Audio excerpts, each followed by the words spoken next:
வணக்கம் நண்பர்களே. நாம இன்னைக்கு ஒரு முக்கியமான, ஆனா நெறைய பேருக்கு குழப்பமான ஒரு விஷயத்த பத்தி பேசப் போறோம். அதுதான் இந்த நோ கான்டாக்ட். நெறைய பேரு இது உறவுல ஒரு பிரச்சனை வந்தா, ஒரு இடைவெளி எடுக்கணும்னு நினைப்பாங்க. ஆனா இந்த நோ கான்டாக்ட் ஒரு சிலருக்கு, முக்கியமா அவாய்டன்ட் பெர்சனாலிட்டி கொண்டவங்களுக்கு ஏன் அது இன்னும் அதிகமா கஷ்டத்த குடுக்குதுன்னு பார்க்கப் போறோம். முதல்ல இந்த அவாய்டன்ட் அப்படின்னா என்னன்னு சுருக்கமா புரிஞ்சுக்கலாம். இந்த மாரி பெர்சனாலிட்டி கொண்டவங்க நெருக்கமான உறவுல இருக்க பயப்படுவாங்க. அவங்களுக்கு தனிமையா இருக்க பிடிக்கும். எமோஷனலா அடுத்தவங்க கிட்ட ஷேர் பண்றதுக்கு சிரமப்படுவாங்க. வெளியில இருந்து பார்க்கும்போது அவங்க ரொம்ப இண்டிபெண்டன்ட்டா, போல்டா தெரிவாங்க. ஆனா, உள்ளுக்குள்ள அவங்களுக்கு நெறைய இன்செக்யூரிட்டீஸ் இருக்கும். இப்போ ஒரு உறவுல பிரிவு வரும்போது, இவங்க என்ன நினைப்பாங்க, அவங்களுக்கு உள்ளுக்குள்ள ஒரு பயம் இருக்கும். ஐயோ! அவங்க என்னை விட்டு போயிருவாங்களா? நான் தனிமையா ஆயிடுவேனா? அப்படிங்கிற பயம். ஆனா, அதை வெளியில காட்டிக்க மாட்டாங்க. இன்ஸ்டெட் அவங்களுடைய கோப்பிங் மெக்கானிசம் என்னன்னா, இன்னும் அதிகமா தங்கள பாதுகாத்துக்கிறது. ஒரு நோ கான்டாக்ட் ரூல ஒருத்தர் ஃபாலோ பண்ண ஆரம்பிச்சா, அதாவது இனி அவங்க கிட்ட பேசவே கூடாது அப்படின்ற முடிவு எடுத்தா, அது அவாய்டன்ட் மனசுல என்ன மாரி தாக்கத்த ஏற்படுத்தும்னு பார்ப்போம்.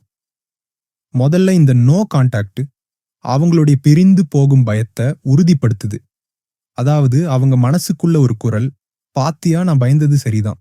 எல்லாரும் என்ன விட்டு போயிடுவாங்க. யாரும் என் கூட இருக்க மாட்டாங்க." அப்படிங்கிறதுன்னு சொல்லும். இந்த நிலைமை அவங்களுடைய பாதுகாப்பின்மை உணர்வை இன்னும் அதிகமாக்குது. அவங்க மனசுக்குள்ள ஒரு வாலை பில்ட் பண்ண ஆரம்பிப்பாங்க. 2வது இந்த நோ கான்டாக்ட் அவங்களுடைய எமோஷனல் டிட்டாச்மெண்ட்ட நியாயப்படுத்துது. அதாவது அவங்க மனசுக்குள்ள, "பாத்தியா நான் உணர்ச்சி பூர்வமா யார்கிட்டயும் நெருங்கி பழகாம இருந்தது நல்லதுதான். ஏன்னா அவங்க எப்படியும் என்ன விட்டு பிரிஞ்சு போயிடுவாங்க." அப்படின்னு நினைப்பாங்க. இது அவங்களுடைய ஏற்கனவே இருக்கிற பழக்கவழக்கங்கள இன்னும் அதிகமா பலப்படுத்தும். இதனால என்ன ஆகும்? இனி வரும் காலங்கள்ல அவங்க யார் கூடயும் ரொம்ப நெருக்கமா இருக்கவே மாட்டாங்க. ஏன்னா, அவங்க மனசுல நோ கான்டாக்ட் ஒரு ப்ரூஃபா மாறிடுது. நெருக்கமான உறவுகள்னால கடைசில வலி தான் வரும் அப்படின்னு அவங்க நம்ப ஆரம்பிச்சுருவாங்க. How to approach an avoidant. சரி, அப்போ இதுக்கு என்னதான் தீர்வு? நோ கான்டாக்ட் ஃபாலோ பண்ணக்கூடாதா? கண்டிப்பா பண்ணலாம். ஆனா, அது ஒரு தண்டனையா இருக்கக்கூடாது. ஒரு அவாய்டன்ட் கிட்ட ஒரு இடைவெளி எடுக்கும்போது, அவங்க மனசுக்குள்ள இருக்கிற பாதுகாப்பின்மை உணர்வ நாம புரிஞ்சுக்கணும். இடைவெளி எடுக்கும்போது, அவங்க கிட்ட ஏன் இந்த இடைவெளி அவசியம்னு பேசுங்க. நாம கொஞ்ச நாள் பிரேக் எடுத்துக்கலாம். ஆனா, இது நிரந்தரமான பிரிவு இல்ல. நாம நிதானமா யோசிச்சு ஒரு தெளிவான முடிவு எடுப்போம் அப்படிங்கிறது சொல்லலாம். Focus on yourself. இடைவெளி எடுக்கும்போது அவங்கள ஃபாலோ பண்ணாதீங்க. உங்க வாழ்க்கையில கவனம் செலுத்துங்க. இது அவங்களுக்கு நிம்மதியா யோசிக்க ஒரு ஸ்பேஸ் குடுக்கும். அவங்களுக்கே உங்களுடைய முக்கியத்துவம் என்னன்னு புரியும். Set clear boundaries. ஒருவேளை அவங்க உங்ககிட்ட தொடர்பு கொண்டா அமைதியா பேசுங்க.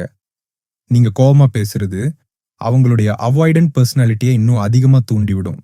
இந்த நோ கான்டாக்ட் அப்படிங்கிறது ஒரு ஸ்ட்ராட்டஜி தான். அது ஒருத்தர பழி வாங்குறதுக்கு இல்ல, நாம 2 பேருமே நல்லா இருக்கணும்னு யோசிக்கிறதுக்கு. நண்பர்களே, இந்த உலகத்துல ஒவ்வொரு மனிதனும் வேற வேற. அவங்களுடைய தேவைகள புரிஞ்சுக்கிறது மூலமா நம்ம உறவுகளை இன்னும் அழகாக்கலாம். இந்த காணொளி உங்களுக்கு பயனுள்ளதா இருந்திருக்கும்னு நம்புறேன். உங்களுடைய கருத்துக்களை கமெண்ட்ஸ்ல சொல்லுங்க. மீண்டும் சந்திப்போம். நன்றி. வணக்கம்.